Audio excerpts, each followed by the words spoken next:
الحمد لله وكفى وسلام على عباده الذين اصطفى أما بعد أعوذ بالله من الشيطان الرجيم بسم الله الرحمن الرحيم نون والقلم وما يسطرون ما أنت بنعمة ربك بمجنون وإن لك لأجرا غير ممنون وإنك لعلى خلق عظيم صدق الله العظيم. لو جان بیچ کر بھی جو علم و ہنر ملے، لو جان بیچ کر بھی جو علم و ہنر ملے، جس سے ملے جہاں ملے جس قدر ملے. محترم دوستو، اس سے پہلے مولانا محی الدین صاحب نے ماں باپ کے حقوق کے بارے میں بات کی. اب مجھے آج کے زمانے میں تعلیم کی کیا اہمیت ہے اس کے اوپر بات کرنی ہے. ممبئی کے اندر ماہم میں ایک بہت بڑے اللہ والے بزرگ کا مزار ہے، علامہ مخدوم علی ماہمی. عیسوی سن 1432 میں ان کا انتقال ہوا، 600 سال پہلے. یہ سلطان احمد شاہ کے بہنوئی ہوتے اور ہندوستان میں سب سے پہلے انہوں نے عربی تفسیر لکھی، تفسیر الرحمن. ان کا ایک واقعہ ہے کہ یہ کیسے تربیت کی جاتی تھی بچوں کی. مولانا نے ماں باپ کے حقوق پر بات کی تو ماں باپ کے حقوق کی طرف کیسے توجہ دی جاتی تھی. علامہ مخدوم علی ماہمی چھوٹے تھے. یہ ان کا واقعہ مولانا عبد الرحمن پرواز صاحب نے اپنی کتاب مخدوم علی ماہمی حیات آثار و افکار اس کے اندر لکھا ہے. مخدوم علی چھوٹے تھے، ان کا نام علی تھا، باپ کا انتقال ہو چکا تھا. ایک مرتبہ ماں نے کہا رات کو عشاء کے بعد، بیٹا علی پانی دو. علی پانی لینے کے لیے گئے. اب اس زمانے میں آج کے جیسی فیسیلیٹی تو ہوتی نہیں تھی. علی پانی لینے گئے اور آئے، دیکھا ماں سو گئی. اب کیا کروں؟ اگر ماں کو اٹھاؤں گا تو ماں کی نیند خراب ہوگی، اگر واپس چلا جاؤں گا تو ماں کے حکم کی نافرمانی ہوگی. کیا کروں؟ 7 سال کا بچہ سوچتا رہا، پانی لے کے کھڑا رہا. پوری رات گزر گئی، تہجد کا وقت ہوا. ان کی ماں اٹھی، دیکھا علی کھڑا ہے. بیٹا کیوں کھڑے ہو؟ کہا ماں آپ نے پانی مانگا تھا، یہ پانی لے کر آیا. کہاں سو جاتے؟ بچے نے کہا کہ آپ کے حکم کی نافرمانی ہوتی. ماں نے اس وقت دعا کی کہ بیٹا علی آج تو خادم بنا ہے، ماں کی خدمت کرتا ہے، ایک وقت ایسا آئے گا اللہ تجھے مخدوم بنائے گا، لوگ تیری خدمت کریں گے. اور واقعی وہ وقت آیا کہ وہ بہت بڑے مقام تک پہنچے. اتنے بڑے مقام تک پہنچے کہ آج صدیوں کے بعد بھی ان کو یاد کیا جاتا ہے. گزشتہ کل 13 شوال کو ہی ان کا عرس تھا اور ان کا عرس ممبئی پولیس کرتی.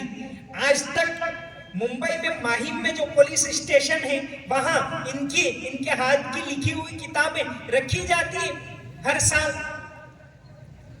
تو یہ تربیت ہوتی تھی بچوں کی. تب جا کے یہ صدیوں تک دنیا نے مانا اس قوم کو. اسی طرح کا ایک واقعہ میں بتاؤں. عمر ابن عبدالعزیز رحمت اللہ علیہ سب ان کو مانتے ہیں امت کے اندر ایک بہت بڑے انصاف کرنے والے. یہ ایسے لوگ کیسے امت کو ملتے؟ وہ واقعہ آپ نے سنا ہے کہ حضرت عمر رضی اللہ عنہ رات کو گشت لگاتے تھے کہ کوئی پریشان تو نہیں ہے, کوئی غلط کام تو نہیں ہو رہا. حضرت عمر رضی اللہ عنہ ایک مرتبہ نکلے ہوئے تھے. دیکھا, وہ مشہور واقعہ ہے کہ ایک ماں امتحان کے لیے اپنی بیٹی کو کہہ رہی ہے کہ بیٹا دودھ میں پانی ملاؤ. بیٹی نے کہا حضرت عمر نے منع کیا ہے. ماں نے کہا حضرت عمر کہاں دیکھتے.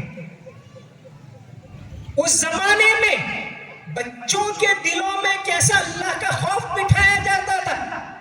بچی نے کہا ماں عمر تو نہیں دیکھ رہے, عمر کا خدا دیکھ رہا ہے.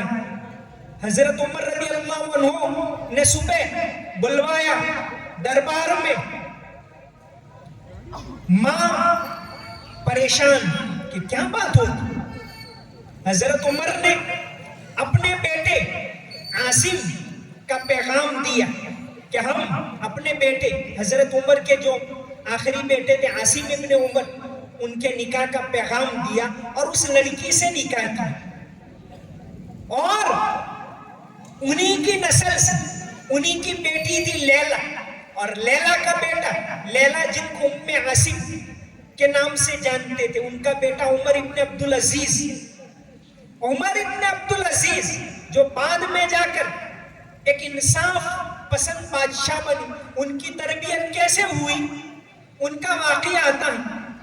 جب یہ عمر ابن عبدالعزیز چھوٹے تھے, چونکہ ان کی ماں لیلا, ان کا یہ لیلا یعنی حضرت عمر کی پوتی عاصم کی بیٹی, ان کا نکاح عبدالعزیز سے ہوا. اب عبدالعزیز گورنر بنے مصر کی. لیلا نے اپنے چچا سے کہا عبداللہ ابن عمر سے, چونکہ ان کے باپ کا عاصم ابن عمر رضی اللہ عنہ کا انتقال ہو چکا تھا.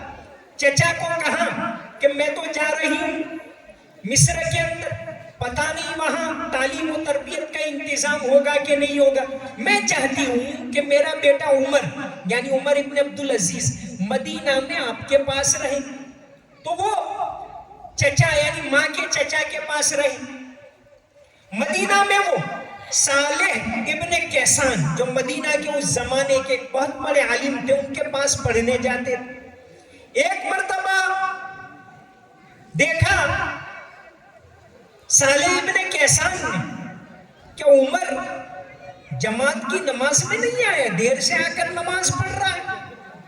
ڈانٹا ان کو, لیکن سوچا کہ گورنر کا بیٹا ہے, کبھی زیادہ ڈانٹوں گا تو شاید برا لگے. تو انہوں نے خط لکھا مصر کے اندر ان کے باپ کو عبدالعزیز کو کہ آپ کا بیٹا بال سنوارنے کے لیے رہا اور جماعت کی نماز میں نہیں آئے. فوراً مصر سے عبدالعزیز نے بھیجا ایک آدمی کو کہ مدینہ جاؤ, اور مدینہ جا کر جہاں بھی عمر موجود ہو سب سے پہلے اس کے سر کے سارے بال نکال دینا, اس کا ٹکلا کر دینا, اور پھر اس کو کہنا کہ تو جماعت کی نماز کے مقابلے میں اپنے بال کے سنوارنے کو ترجیح دیتا. اس طرح تربیت ہوتی تھی. تب جا کر اس قوم نے صدیوں تک دنیا کے اندر راج کیا.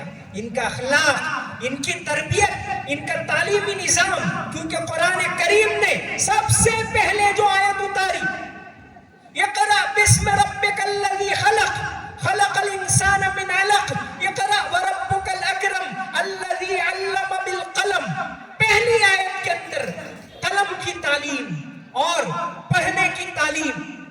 آج یہ قوم پڑھنے سے کوسوں دور ہو گئی ہے. یہاں کوئی دینی دنیاوی تعلیم کا کوئی فرق نہیں ہے.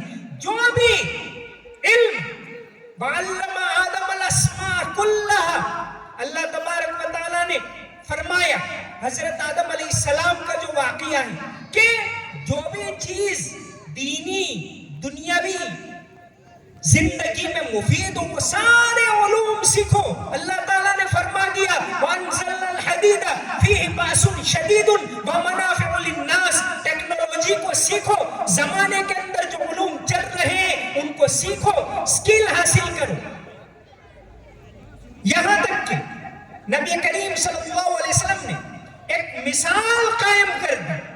بدر کا موقع ہے، جنگی قیدی ہیں، قیدیوں کو رہا کرنے کے لیے یہ شرط رکھی کہ جو مکہ کے قیدی تھے، غیر مسلم تھے قیدی، مدینہ میں بڑے بڑے صحابہ کرام حضرت علی جیسے جانکار، حضرت عمر جیسے جانکار موجود تھے، وہ پڑھا سکتے تھے.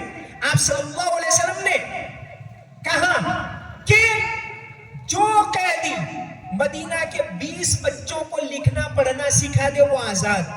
حالانکہ وہ قیدی غیر مسلم ہے، لیکن آپ صلی اللہ علیہ وسلم نے مثال دے کر بتایا کہ دیکھو علم کی اہمیت اتنی زیادہ ہے، اس میں کوئی فرق نہیں ہے، چاہے وہ چیز آپ کو مسلمان سے ملے چاہے غیر مسلم سے ملے، جو بھی اچھی چیز ہے اس کو سیکھو پڑھو. سب سے پہلے ضرورت ہے دینی تعلیم کی. اس کی اہمیت کے لیے ایک واقعہ میں آپ کو بتاؤں.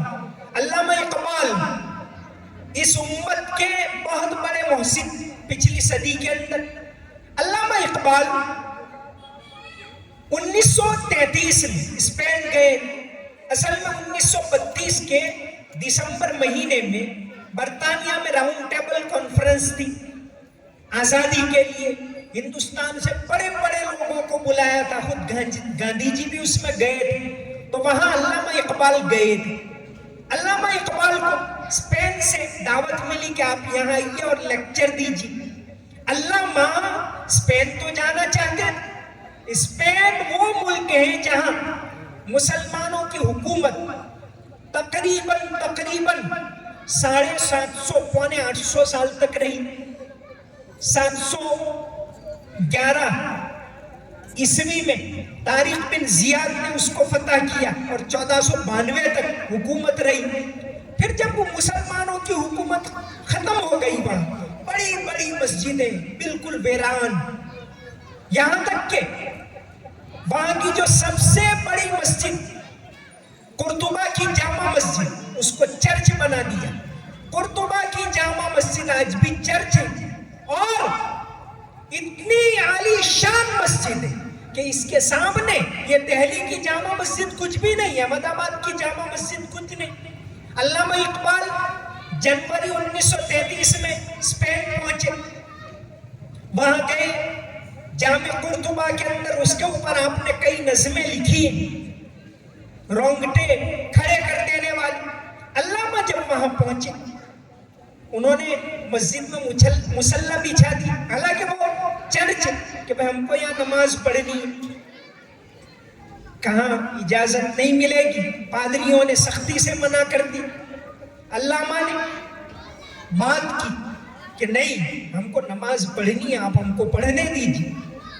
علامہ اقبال وہاں کے جو بڑے ٹرسٹی تھے ان کو بلوایا اور کہا دیکھو ایک مرتبہ ایک وفد آیا تھا نجران کا، اور ہمارے پیغمبر حضرت محمد صلی اللہ علیہ وسلم نے مدینہ کے اندر مسجد نبوی میں ان عیسائیوں کو اپنی عبادت کرنے کی اجازت دی تھی. حدیث کی ساری کتابوں کے اندر موجود ہے یہ واقعہ. علامہ نے کہا اس واقعے کا واسطہ دے کر میں آپ کو ریکویسٹ کرتا ہوں کہ آپ مجھے 2 رکعت نماز پڑھنے دیجیے۔ علامہ کو پھر اجازت ملی اور 2 رکعت نماز پڑھی۔ فقیر عبد الوحید، انہوں نے علامہ کے بارے میں جو 2 جلدوں میں کتاب لکھی ہے روزگار فقیر، اس کے اندر یہ واقعہ لکھا ہے۔ علامہ نے 2 رکعت نماز پڑھی۔ اس دوران وہاں کا جو چیف پادری تھا، انہوں نے علامہ کی تصویر لی تھی نماز پڑھتے ہوئے، تو یہ روزگار فقیر کے اندر وہ تصویر بھی موجود ہے۔ خیر، یعنی پچھلے 700 سال میں وہاں اس مسجد میں صرف 2 آدمیوں کو نماز پڑھنے کی اجازت ملی، ایک علامہ اقبال اور بعد میں 1976 میں صدام حسین کو وہاں اجازت ملی تھی۔ آج بھی وہ چرچ، علامہ اقبال جب واپس یہاں آئے، آنے کے بعد انہوں نے ایک بہت بڑے مجمع کے اندر ایک لیکچر دیا۔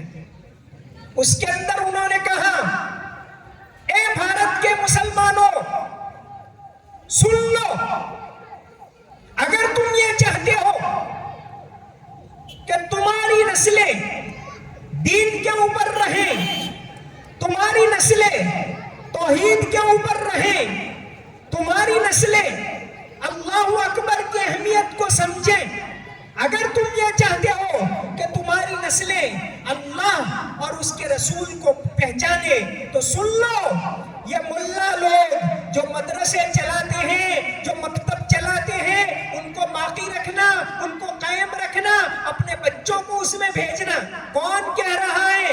صدی کا ایک بہت بڑا مفکر، ایک بہت بڑا تعلیم یافتہ، امت کا ایک بہت بڑا محسن۔ علامہ نے آگے کہا، اگر تم نے ان مدرسوں کو باقی نہیں رکھا، اے بھارت کے مسلمانوں، اگر ان مدرسوں کو باقی نہیں رکھا تو سن لو، تمہاری آنے والی نسلوں کا حشر وہ ہوگا جو میں اپنی آنکھوں سے اسپین کے اندر دیکھ کے آیا ہوں۔ تو دینی تعلیم بہت زیادہ ضروری ہے۔ دینی تعلیم کے لیے اپنے بچوں کو بھیجنا بہت ضروری ہے، بہت ضروری ہے، آج کے زمانے میں بہت ضروری ہے۔ اس کے ساتھ ساتھ دنیاوی تعلیم، اس کی بھی ضرورت ہے۔ آج یہ امت پریشانی کے اندر ہے۔ آج دنیاوی تعلیم کی صرف مسلمانوں کو نہیں، ہمارے بالکل قریب میں یہ دلت ہمارے بیٹھے ہوئے ہیں، ان کو بھی میں سنا رہا ہوں، سب کو ضرورت ہے۔ آئندہ کل ڈاکٹر امبیڈکر کی جینتی ہے۔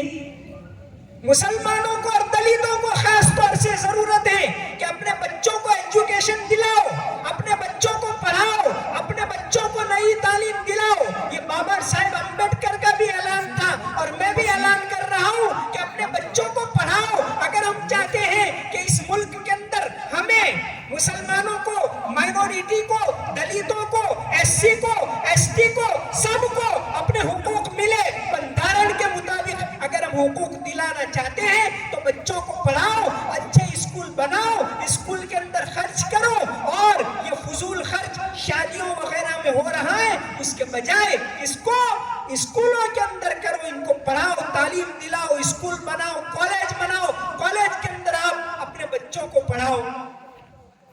ایک واقعہ، بہت بڑے بزرگ گزرے ہیں، داتا گنج بخش جویری رحمت اللہ علیہ، لاہور کے اندر ان کا مزار ہے۔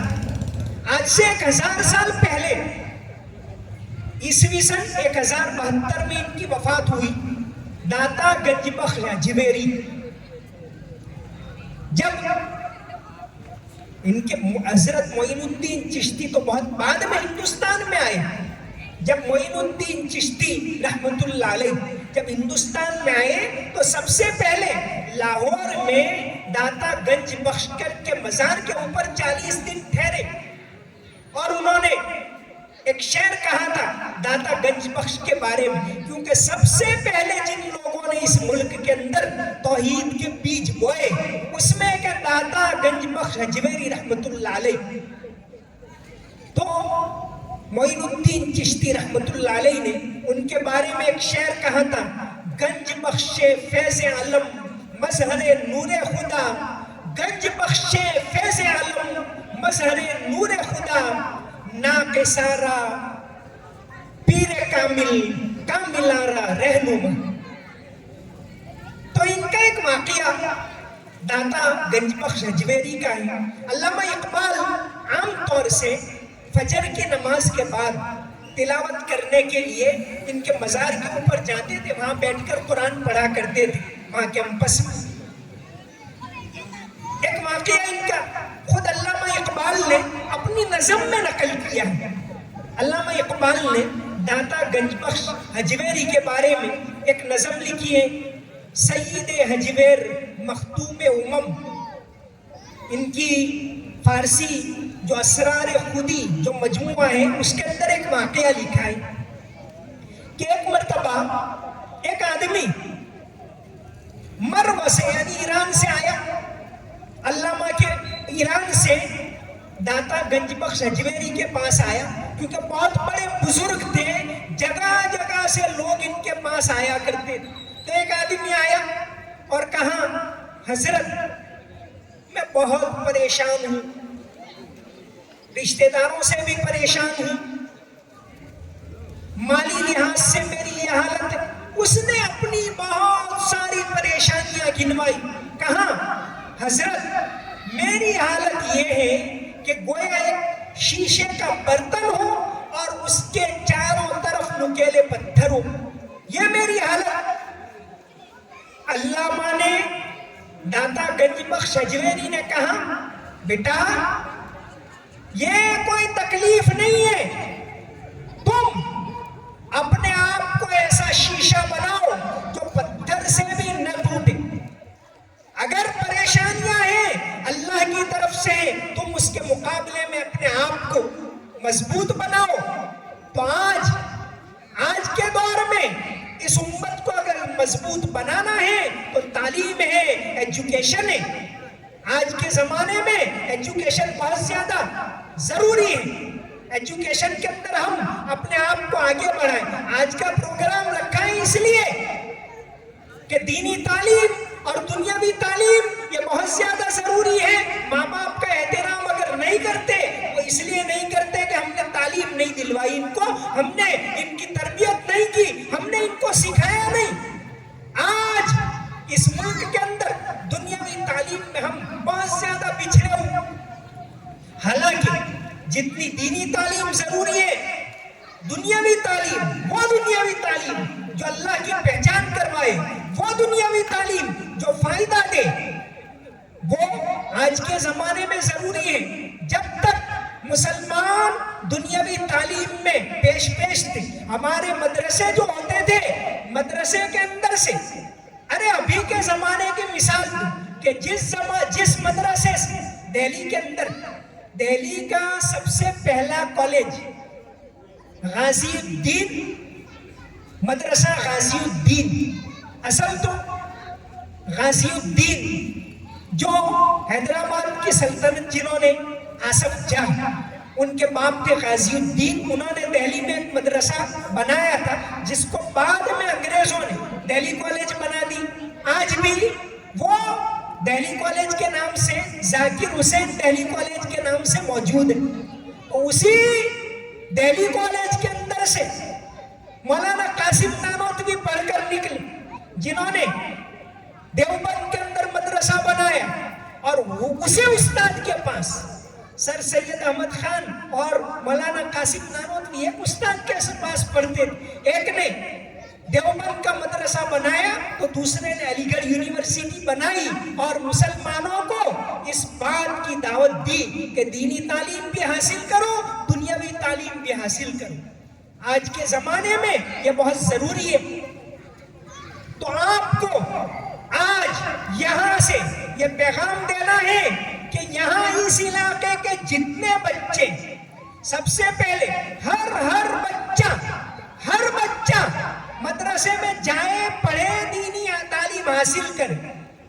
اس بات کے لیے ضروری ہے کہ ہم اس ملک کے اندر اللہ کو پہچانے, توحید پر باقی رہے, نبی صلی اللہ علیہ وسلم کو پہچانے. تو اس کے لیے دینی تعلیم ہے. ہر بچہ, کوئی بہانہ نہیں کہ ہم کو تو کام ہوتا ہے, ہم مزدور ہیں، ہم کمانے والے ہیں، ہماری عورتیں کام کرتی ہیں، بے شک یہ ساری چیزیں لگی ہوئی ہیں، لیکن ان حالات کے اندر ہمیں اپنے بچوں کو پڑھانا ہے تو ایک مہم چلاؤ 100% ہر بچہ، اور یہ نہیں کہ 2 دن گیا اور 4 دن نہیں گیا، یہ نہیں، روزانہ وہ بچہ پابندی کے ساتھ پڑھنے کے لیے جائے۔ ایک کمیٹی بناؤ، جو بچہ نہیں جاتا اس بچے کے گھر جاؤ اور اس کو لاؤ، اس کو پڑھاؤ۔ یہ سب بہت بڑا سماجی کام ہے۔ کیسی کمیٹی بناؤ؟ ہر ہفتے میں مدرسے کی ملاقات لے اور دیکھیں کبھی کون سے بچے ایریگولر ہیں، ان کے گھر پر جا کر ملاقات کریں اور ان کو لائیں۔ یہ کسی مسلک کی بات نہیں، ہر مدرسے میں ایک کام یہ کرنا ہے۔ دوسرا کام، ہر بچہ اسکول جائے، اچھی تعلیم حاصل کرے۔ آج دنیا میں جو قومیں آگے ہیں انہوں نے ایجوکیشن کو اہمیت دی۔ 1896 میں، 1897 میں ورلڈ جو کانفرنس امریکہ کے اندر ملی۔ انہوں نے یہ طے کیا کہ جب تک یہودی بچہ گریجویٹ نہیں ہوگا، 150 سال پہلے گریجویٹ نہیں ہوگا، تب تک اس کی شادی نہیں ہوگی۔ ایک کام ورلڈ جو کانفرنس کے اندر چند باتیں طے کی تھی۔ پہلی بات تو میں بہت زیادہ پرزور بتاتا ہوں کہ بھائی جب تک کوئی بھی یہودی بچہ گریجویٹ نہ ہو تب تک شادی نہیں ہوگی۔ دوسری بات، ذرا چونکہ ورلڈ جو کانفرنس کے اندر یہ موجود ہے لیکن ذرا ہچکچا کر بتاتا ہوں، اس لیے ہمارا ماحول، حالات بھی ایسے ہیں، مالی غربت بھی ہے۔ ان کے جو چند اصول بنائے تھے اس میں دوسرا اصول یہ تھا کہ یہودی عورتیں، امریکہ کے اندر یہ انہوں نے اصول بنایا تھا کہ یہودی عورتیں کسی کے گھر جا کر کام نہیں کرے گی۔ کیوں؟ کہ بھئی ان کا کام تو نسلوں کو بنانا ہے، ان کا کام نسلوں کو بنانا ہے، ان کو سکھانا ہے، ان کے اندر ایک کانفیڈنس بچوں کے اندر پیدا کرنا ہے۔ خیر، تو دوسرا کام ہمارا یہ، ہر بچہ پڑھے۔ آج حالات یہ ہے کہ جس قوم کو کہا گیا یہ کرا پڑھو، سب سے پہلے آیت اتری، شروع میں جو آیتیں اتری اس میں نون والقلم وما یسطرون۔ آج اس قوم کے مردوں کو، عورتوں کو کہ بھئی کون سی بس ہے، یہ فارم کیسے بھرنا پڑے گا، فارم بھرنا ہم کو نہیں آتا، بہت ساروں۔ ہم اتنے زیادہ مجبور بن گئے، ہم تو دوسروں کو سکھانے والے تھے، ہم تو دوسروں کو راستہ دکھانے والے تھے، دوسروں کے لیے کالج بنانے والے تھے، دوسروں کے لیے یونیورسٹیاں بنانے والے تھے۔ ایک بہت عالی شان تاریخ ہماری رہی۔ گجرات کا سب سے پہلا کالج، پہلے نمبر پر تو بھاؤنگر میں شاملہ جی کالج، دوسرے نمبر پر جوناگڑھ کا بہاؤالدین کالج کس نے بنایا؟ نواب محمد خان کا وزیر تھا بہاؤالدین، اس نے شادی کے اندر جو اس کے پاس روپے آئے 60,000، 20,000 اور جوڑے 80,000 کے اندر وہ کالج بنایا۔ پورے گجرات کی تاریخ میں دوسرا کالج، اور اتنا عالیشان تاج بھی ہے، ہیریٹیج کے اندر ہے۔ جب یہ کالج بنایا اور اس زمانے میں لارڈ کرزن اس کا افتتاح کرنے کے لیے بلایا، لارڈ کرزن آیا اور اس نے جب کالج کا جو سینٹرل ہال 100 بائی 60 فٹ کا ہے، بہت بڑا، بہت عالیشان، اتنا بڑا اور ایک بھی پلر نہیں، اس نے لارڈ کرزن نے لکھا کہ یہ ہال لندن کے پارلیمنٹ سے بھی زیادہ عالیشان ہے۔ ایسے کالج، ایسی یونیورسٹیاں بنانے والی قوم آج اسکول کے لیے دوسروں کی محتاج ہے۔ آج ہمارے اسکول تک نہیں، دوسری قومیں تو یونیورسٹیاں بنا رہی ہیں اور آج ہم بچوں کو پڑھا نہیں رہے۔ تو آپ حضرات سے پرزور اپیل کی جاتی ہے، اللہ کے واسطے اپیل کی جاتی ہے، تاکید کے ساتھ اپیل پڑھاؤ، اسکول کا ایجوکیشن دلاؤ، لیکن دین کے ساتھ، پہلے دینی تعلیم پھر دنیاوی تعلیم، پڑھاؤ، آگے بڑھاؤ، ان کو سکھاؤ، ان کو ہر طرح کی تعلیم دلاؤ۔